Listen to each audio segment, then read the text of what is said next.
Invité de Télématin sur France 2 ce mardi 14 février 2023, Olivier Véran, porte-parole du gouvernement, a affirmé prôner la tolérance zéro face à la consommation de drogue, après que Pierre Palmade a été testé positif à la cocaïne durant son hospitalisation. Vendredi, une collision frontale de son automobile avec un véhicule familial avait fait 3 autres blessés graves. C'est un grave accident de la route qui fait couler beaucoup d'encre depuis la fin de semaine passée. Vendredi 10 février 2023, aux alentours de 19h, Pierre Palmade percutait de plein fouet et frontalement un véhicule familial sur la RD 372, à proximité de Damary-lès-Lys, rendu célèbre grâce à la Star Academy, dans la zone de la commune de Villiers-en-Bière en Seine-et-Marne.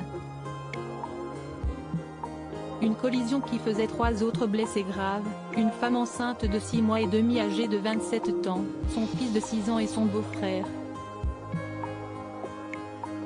Un des passagers présumés de son véhicule en garde à vue depuis, l'enquête des forces de l'ordre suit son cours alors que Pierre Palmade pourrait être placé en garde à vue pour homicide et blessures involontaires après la perte du bébé de la victime féminine.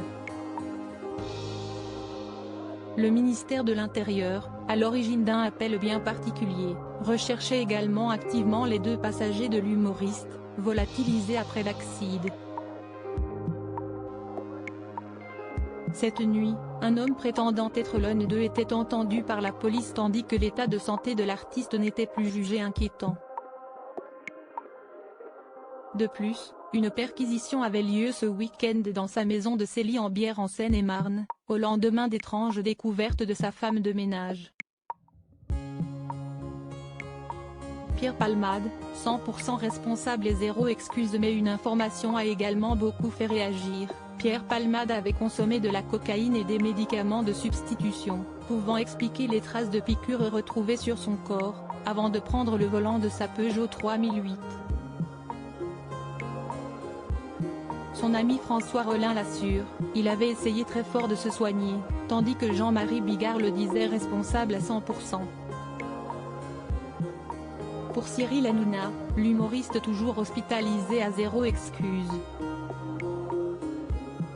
Et c'était ce matin au tour d'un homme politique de partager son point de vue sur l'affaire et la consommation en France de stupéfiants.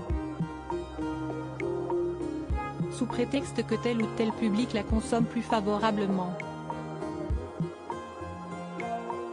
Invité sur le plateau de Télématin ce mardi 14 février 2023 face à Thomas Soto, l'ancien ministre de la Santé et porte-parole du gouvernement Olivier Véran a assuré « Je ne crois pas qu'il y ait une tolérance sociale, sociétale et encore moins politique vis-à-vis de telle ou telle drogue sous prétexte que tel ou tel public la consomme plus favorablement », a-t-il assuré, balayant l'idée d'une tolérance chic vis-à-vis de personnalités.